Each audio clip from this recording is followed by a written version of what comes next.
मित्रों, आप सभी का भारतीय जनता पार्टी की प्रेस वार्ता में स्वागत है। कल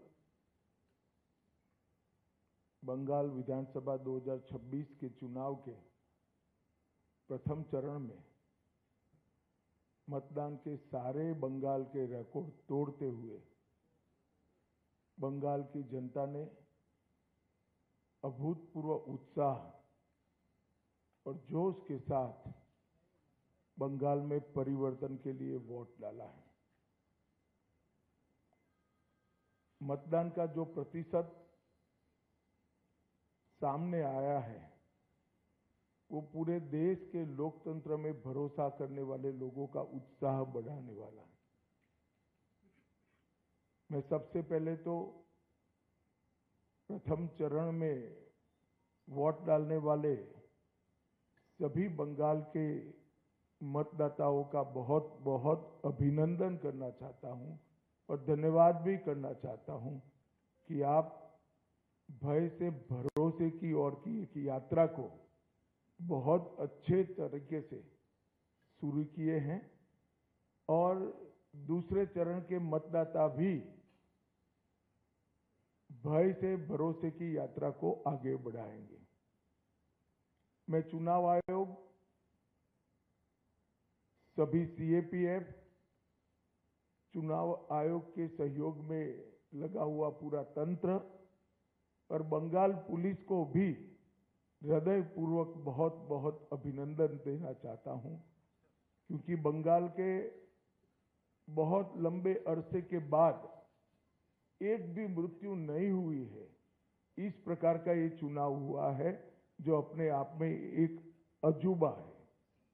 तो मैं चुनाव आयोग और चुनाव आयोग के तत्वाधान में सभी सुरक्षाकर्मी और सभी तंत्र को हृदयपूर्वक अभिनंदन देना चाहता हूं।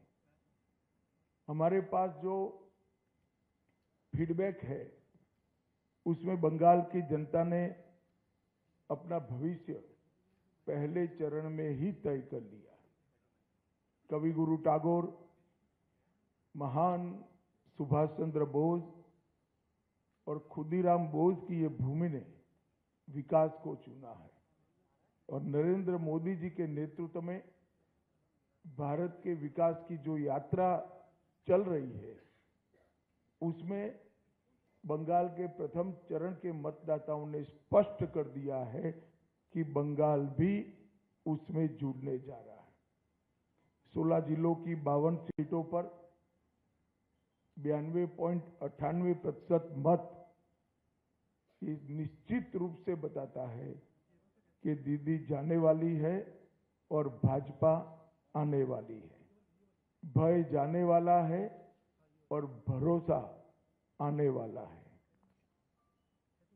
हमने कल देर रात तक हमारे सभी विधानसभा के कार्यकर्ताओं के साथ भारतीय जनता पार्टी बंगाल की टीम ने एक असेसमेंट करा है, जो पोलिंग हुई है इसका, और मैं स्पष्ट रूप से आपको बताना चाहता हूं 152 सीटों में से 110 से ज्यादा सीटें भारतीय जनता पार्टी जीतने जा रही है।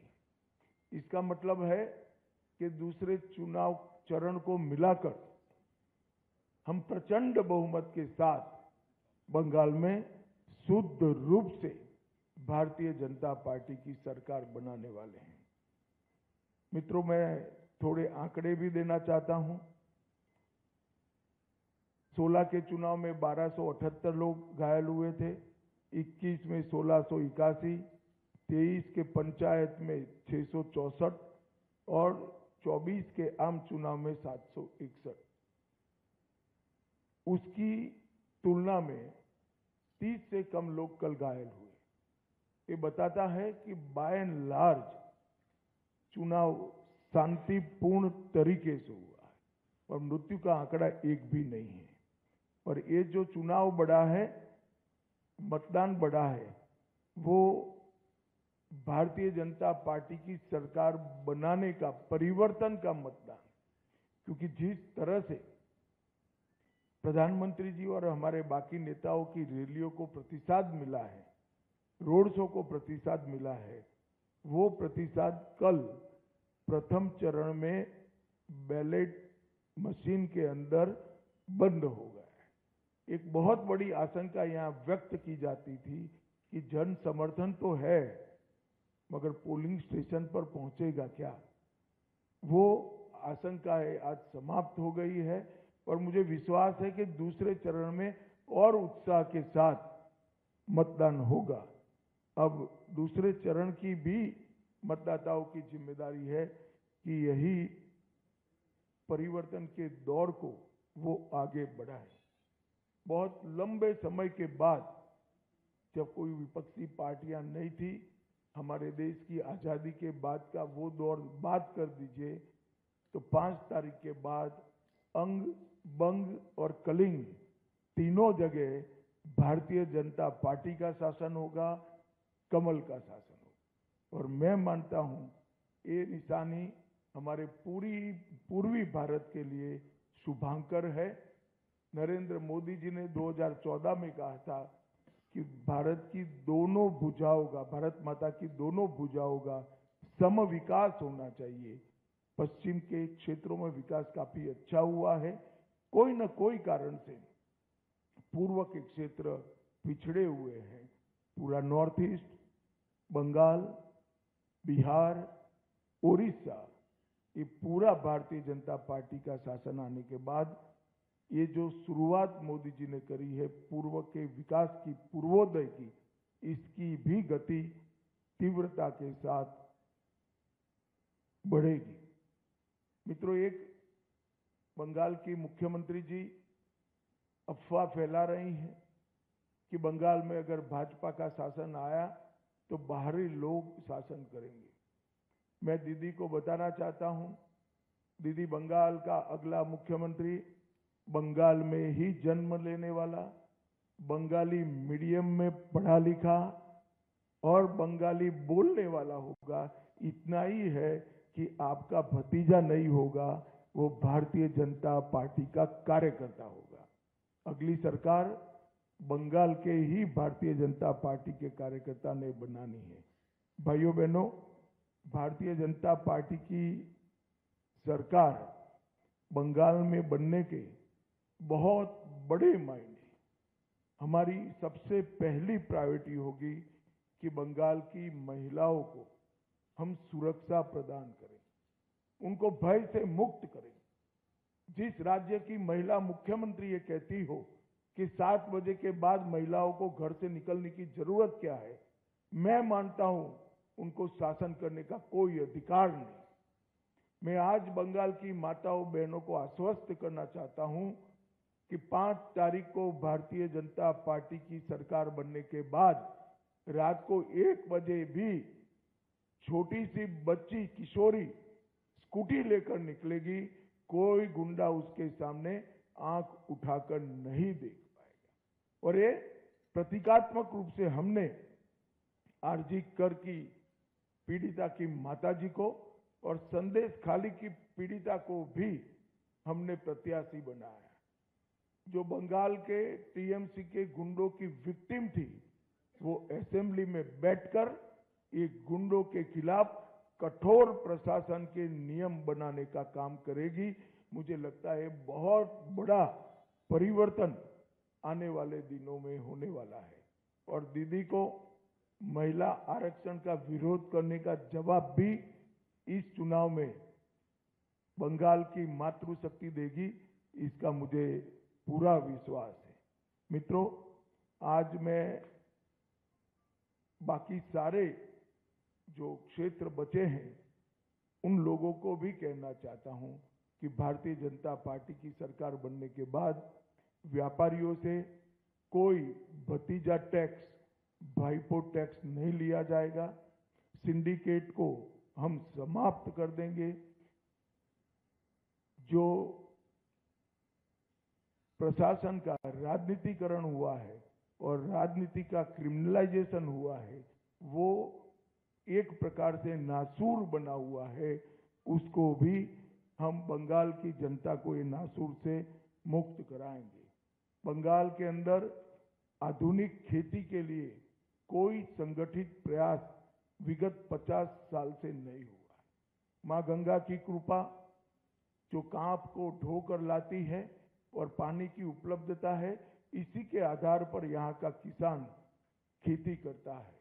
आने वाले दिनों में हमने तय किया है कि किसान की खुशहाली के लिए यहाँ के सारे परंपरागत क्रॉप है, इसके बड़े रिसर्च सेंटर हम यहाँ पर बनाएंगे, चाहे आलू हो, चाहे धान हो, चाहे बंगाल की मालदा की मसूर आम हो, पान हो, इस सभी के लिए इसकी खेती को वैज्ञानिक तरीके से हम आगे बढ़ाएंगे। और एक भ्रष्टाचार प्रस्तापित इंस्टीट्यूशनलाइज करने का काम ममता बनर्जी ने किया है। 32 से ज्यादा घोटालों के माध्यम से 10,000 करोड़ से ज्यादा रुपयों का भ्रष्टाचार बंगाल में हुआ है। 10,000 करोड़। हमारी सरकार भ्रष्टाचार मुक्त पारदर्शी शासन तो देगी ही देगी, मगर जिन्होंने भ्रष्टाचार किया है इनके खिलाफ एक श्वेत व्हाइट पेपर जारी कर सारे भ्रष्टाचार के आरोपों की सुप्रीम कोर्ट के रिटायर्ड जज से जांच कराकर भ्रष्टाचारियों को कड़ी से कड़ी सजा दिलाने का काम करेंगे, जिससे आने वाले अनेक सालों तक यहां पर कोई भ्रष्टाचार की करने की हिम्मत न कर पाए। मित्रों, हमने अपील की है कि आप परिवर्तन करिए। बंगाल के मतदाताओं को अपील की है। परिवर्तन का मतलब एमएलए बदलना नहीं है। परिवर्तन का मतलब सरकार चलाने वाली पार्टी बदलना नहीं है। परिवर्तन का मतलब मुख्यमंत्री बनाना नहीं। परिवर्तन का मतलब है घुसपैठ मुक्त बंगाल बनाना, घुसपैठ न हो ऐसी सीमाएं बनाना, भ्रष्टाचार से मुक्त प्रशासन देना, तुष्टीकरण की राजनीति से बंगाल को पूर्णतया मुक्त कर देना, रंगदारी और सिंडिकेट राज समाप्त करना, विकास की तेज रफ्तार, उद्योगों के लिए लाल जाजम बिछाकर उनका स्वागत और इसके माध्यम से युवाओं के लिए रोजगारी को आगे बढ़ाना, आधुनिक इंफ्रास्ट्रक्चर और इन्वेस्टमेंट दोनों के लिए short term long term policy बनाना और संसाधन जुटाकर इसको जमीन पर उतारना, कानून का राज प्रस्तापित करना, कैडर के राज से बंगाल की जनता को मुक्त करना और प्रशासन पर राजनीतिक दबाव मुक्त कर देना। मित्रों, हजारों हेक्टर भूमि अनधिकृत एंक्रोचमेंट में है। हम आसाम की तर्ज पर बंगाल में भी अनधिकृत एंक्रोचमेंट पर बहुत बड़ा ड्राइव चलाकर ये जमीन को बंगाल के विकास के लिए हम मुक्त कराने का काम करेंगे। यहाँ पर धार्मिक उत्सवों पर हमले की जो परंपरा बनी है, हम सुनिश्चित करेंगे कि सभी प्रकार के धार्मिक उत्सव, चाहे रामनवमी हो, चाहे सरस्वती पूजा हो, चाहे दुर्गा विसर्जन हो, कोई इस पर हमला न कर पाए, वो सुनिश्चित करेंगे। अंत में मैं बंगाल की जनता को इतना ही कहना चाहता हूं, देश का एक बहुत बड़ा हिस्सा नरेंद्र मोदी जी के नेतृत्व में विकसित भारत की यात्रा में जुड़ चुका है। आपका प्यार, आपका उत्साह, आपका एक प्रकार का भरोसा, ये पूरे प्रचार अभियान में नरेंद्र मोदी जी के लिए सरफेस पर आकर दिखाई पड़ा है और मैं मानता हूं कि भरोसा वोट में कन्वर्ट होकर विजय भारतीय जनता पार्टी की कराएगा। मैं फिर से एक बार दूसरे चरण के सभी मतदाताओं को कहना चाहता हूं, भय मुक्त होकर मतदान करिए, अपनी इच्छा से मतदान करिए और मतदान में रेगिंग न हो, इसकी बहुत अच्छी व्यवस्था चुनाव आयोग ने की है। पुराने चुनाव भूल जाइए, आने वाले बंगाल के सुनहरे भविष्य के लिए हम मतदान करें और भारतीय जनता पार्टी की सरकार बनाएं। और फिर से एक बार अंत में पहले चरण के मतदाताओं का और इलेक्शन कमीशन की अगुवाई में जो सारा तंत्र है उसका बहुत बहुत अभिनंदन, धन्यवाद। धन्यवाद। प्रश्नोत्तर मौमिता चक्रवर्ती, जी 24 घंटा।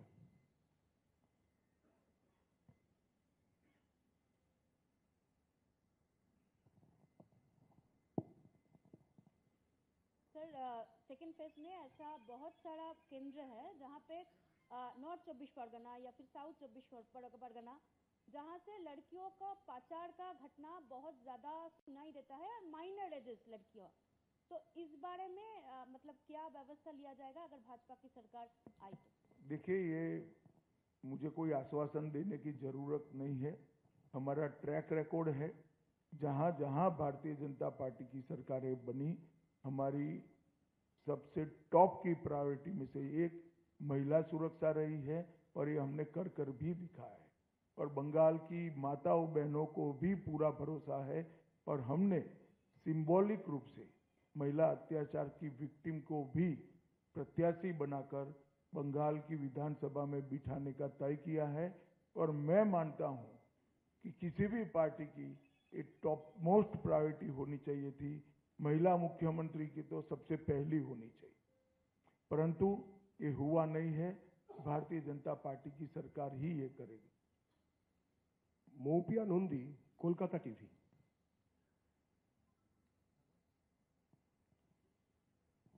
Good morning sir.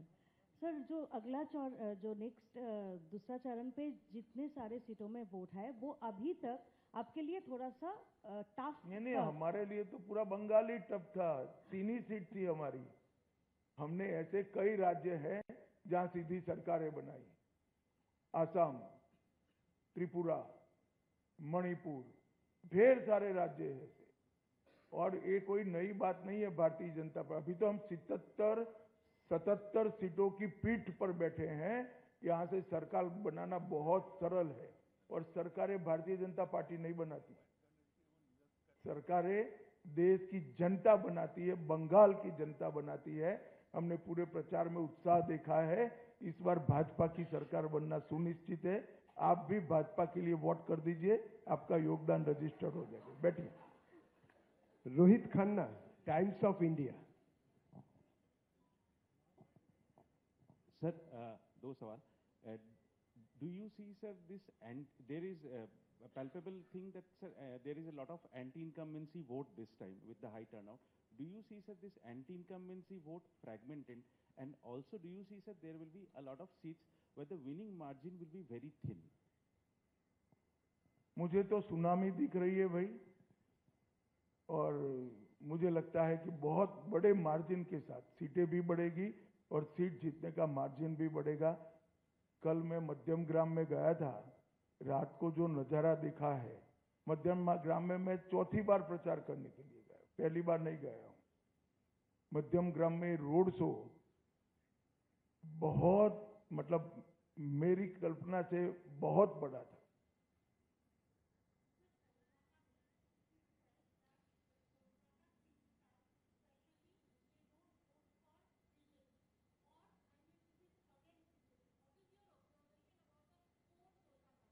नहीं, देखिए, पहले कलकत्ता सिटी कांग्रेस के लिए वोट करता था, एक बार परिवर्तन हुआ और कम्युनिस्ट आए, फिर कम्युनिस्टों के लिए करता था, एक बार परिवर्तन हुआ, दीदी आई, अब दीदी के लिए करता है। इस बार परिवर्तन होगा, भाजपा आएगी और हर बार की तरह 30 साल तक भाजपा के साथ रहेगी। আমি যার নাম ডাকছি এবং তার তিনি হাত তুলবেন, মনোজ্ঞা লোহিওয়াল দিদি, এনডিটিভি। মনোজ্ঞা লোহিয়াল দিদি, एनडीटीवी।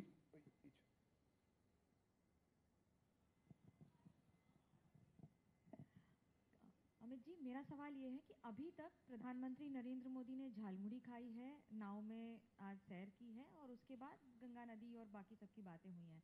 जो भी होता है उसे मुख्यमंत्री ममता बनर्जी कहती हैं या तो पब्लिसिटी स्टंट है या फिर बंगाल में एक जगह बनाने की ममता जी कोशिश का है। मानसिकता ऐसा है, मोदी जी बोलेंगे नहीं कभी, मगर गलती से बोल जाए टीएमसी को वोट दो तो कहे नो नो नो नहीं देना है, मोदी कहता है टीएमसी को वोट मत देना। अब ममता जी को कौन समझ सकता है? भला कोई गंगा में नाव से सैर करे और अपने आप को गंगा किनारे रहने के वाले लोगों के साथ जोड़कर गंगा के शुद्धिकरण का वादा याद कराए, इसमें क्या आपत्ति हो सकती है? और झालमुरी खाने में क्या आपत्ति? ममता दीदी भी मैंने सुना है खाती है, अब मोदी जी खा रहे हैं तो विरोध कर रही है। दीप्रश्री, आनंदबाजार पत्रिका। भाई ये आगे से हाथ खड़े करते हैं, उनको बुलाओ यार, तुम कमाल आदमी हो। Good morning. You were in the state for last couple of days before the election. On that basis, अरे यार कपल ऑफ डेज नहीं, 14वां दिन है आज। 14th day. भयानक तरीके से रिड्यूस करते हो यार। Trinamool has challenged you on that basis that 4th May on the date of result, you. बैठ जाओ। ये अभिषेक जी की भाषा है, मैं ना इसका जवाब दे सकता हूँ ना रिस्पॉन्ड कर सकता हूँ। मैं इस तरह की ओछी बातों का जवाब नहीं देता भैया, वो बोलते रहते हैं, समाज में कई प्रकार के लोग होते। अंजना ओम काश्यप, आज तक। गृह मंत्री जी, मेरा सवाल आपसे ये है कि हाल में कई राज्यों में हमने देखा कि एक प्रो इनकम्बेंसी रही अब हाई वोटर टर्नआउट में। उस कॉन्टेक्स्ट में अगर पश्चिम बंगाल में इस वोटर टर्नआउट को देख रहे हैं जो कि अब तक का सबसे प्रचंड है, तो क्या आधार है कि आप इसको बीजेपी के पक्ष पर मान रहे हैं? जो आपको फीडबैक मिला हो, अगर वो थोड़ा विस्तृत करके आप बता सकें। देखिए, यहाँ एंटी इनकम्बेंसी चरम पर है, गत चुनाव में भी चरम पर थी, मगर गत चुनाव में वोटिंग जितना भयमुक्त होना चाहिए उतना नहीं हुआ था। ढेर सारे बूथ लूटे गए थे, ढेर सारी जगह पे गांवों से मतदाता को निकलने नहीं दिया गया था। वहां तक कि हमारे कुछ कार्यकर्ताओं ने प्रयास किया था कि तृणमूल के झंडे लेकर जुलूस निकाल कर वोट डालने जाए तो शायद देने देंगे, मगर ये भी सफल नहीं हुआ था। इस चुनाव में शुरुआत से मतदाता सूची का शुद्धिकरण हुआ है, ढेर सारे फर्जी मतदाता कट गए हैं, ढेर सारे घुसपैठियों के नाम कटे हैं। प्रशासन ने और पुलिस ने और सीएपीएफ ने सुरक्षा का चौक चौबंद व्यवस्था करा है और चुनाव आयोग ने भी अपनी पैनी नजर भयमुक्त वोटिंग के लिए बनाकर रखी है। और इसके कारण मुझे पूरा भरोसा है कि जो रोष है, ये रोष की अभिव्यक्ति मुक्त मन से चुनाव में हुई है, परिणाम हमारे पक्ष में आए। सब्यसाची, जुगशंकर।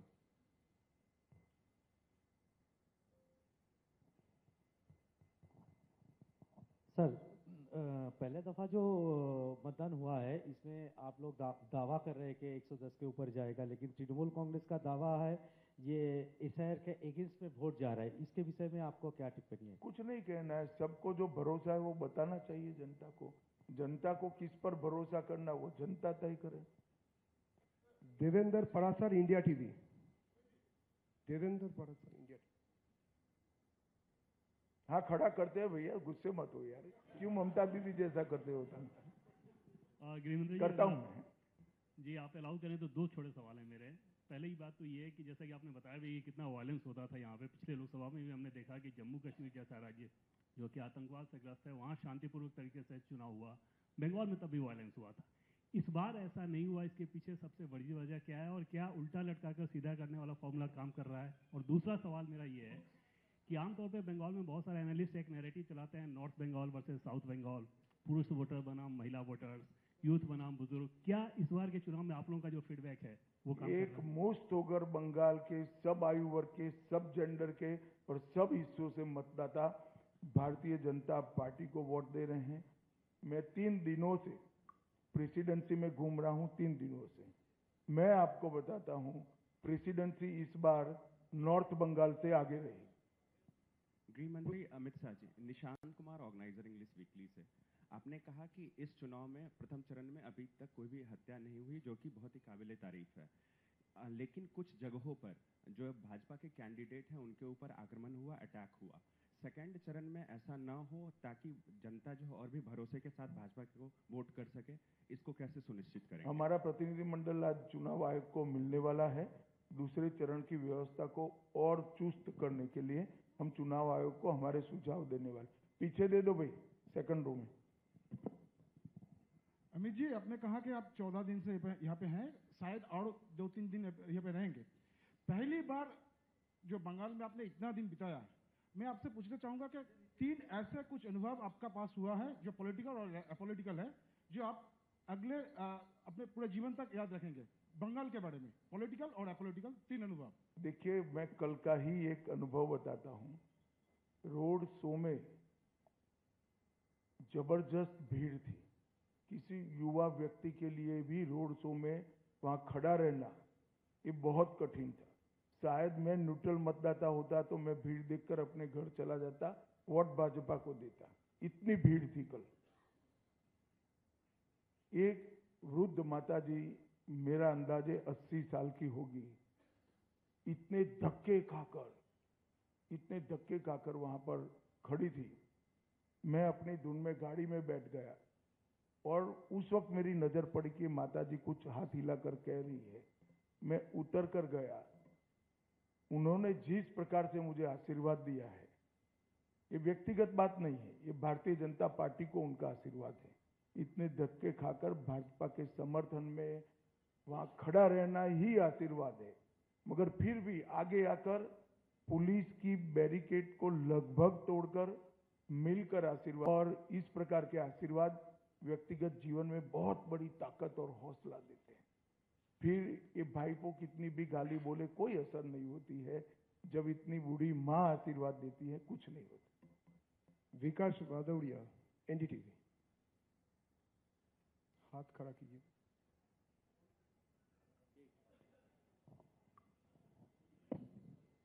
गृहमंत्री जी, मेरा सवाल ये है, आपने कहा कि भाईपो टैक्स यहाँ पर चल रहा है, उस पर कड़ी कार्रवाई करेंगे, लेकिन हमने पिछले कई चुनावों में देखा, अशोक गहलोत की लाल डायरी का मसला आया, कोई कार्रवाई नहीं हुई। भूपेश बघेल के खिलाफ भी घोटालों की बात हुई, कोई कार्रवाई नहीं हुई। अरविंद केजरीवाल तो बरी तक हो गए। तो जो बयानबाजी होती है वो चुनावी जुमला भर रह जाती, बाद में कड़ी कार्रवाई नहीं होती। ऐसा है, आपकी कार्रवाई से आपका रेफरेंस है, कोई कानून को सुने बगैर उठाकर बंद कर।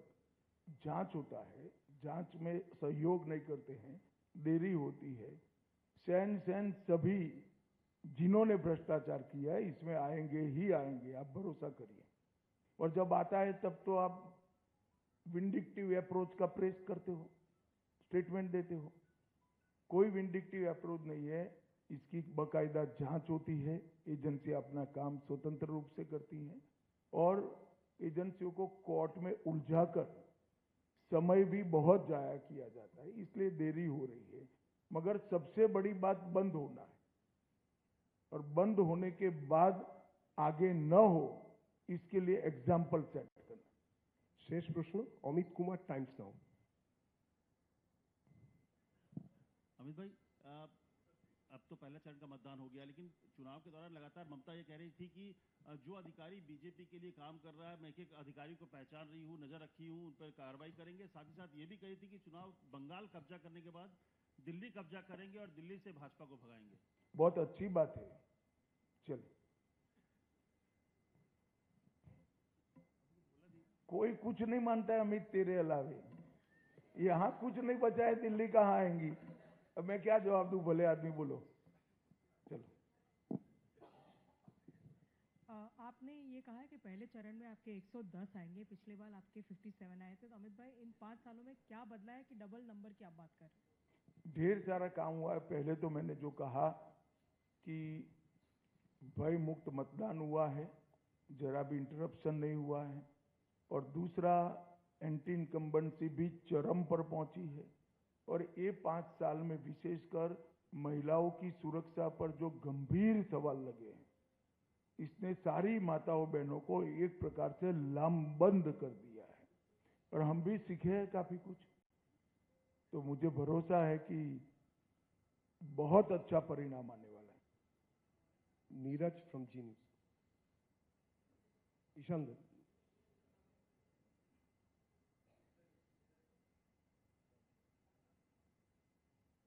एक सेकंड। अमित जी, मेरा सवाल ये है कि बंगाल के जनता को आप पहले चरण का जो मतदान हुआ उसके बारे में कोई आश्वासन देना चाहेंगे, क्योंकि कल से सौमित्र खान जी समेत भाजपा के कुछ नेता ऐसा आशंका प्रकट किए हैं कि कुछ ईवीएम बदलने की कोशिश किया गया है।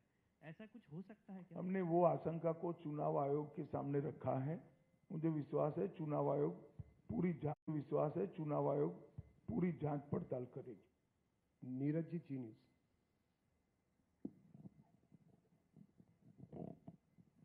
अमित जी, कोलकाता के आसपास के बहुत से ऐसे इलाके हैं जहां पर बहुत सारे घर खाली मिल रहे हैं। कहा यह जा रहा है कि वहां पहले बांग्लादेशी रहते थे, अब वो लोग छोड़कर यहां से चले गए हैं। तो ये चुनाव की आहट से पहले ही बहुत सारे घर खाली हैं, लेकिन अभी बहुत सारे ऐसे घर भी हैं जहां लोग कहते हैं कि अभी घुसपैठ है, लोग रह रहे हैं और बड़े ऑर्गेनाइज वे में घर मकान बसाने का काम किया गया था। तो क्या आपको लगता है कि सरकार आने के बाद इनको सबको चिन्हित किया जाएगा और बारी बारी से सब खाली कराया जाएगा? नहीं, निश्चित रूप से हमारी पहले नंबर की प्रायोरिटी है बाढ़ पर सीमा का जो छिद्र है वो भरकर सीमा लगाना, एक एक घुसपैठियों को चिन्हित करना, घुसपैठियों को गलत पहचान पत्र बनाने वाले अफसरों को चिन्हित करना और बंगाल को घुसपैठियों से मुक्त बनाना, ये हमारा सबसे पहला प्रायोरिटी है। चलिए भैया, धन्यवाद। आप खींच कर आप लोग सवाल बना रहे हैं। ধন্যবাদ। बहुत बहुत धन्यवाद। সবাইকে ধন্যবাদ। আজকে সাংবাদিক সম্মেলন এখানে শেষ হচ্ছে।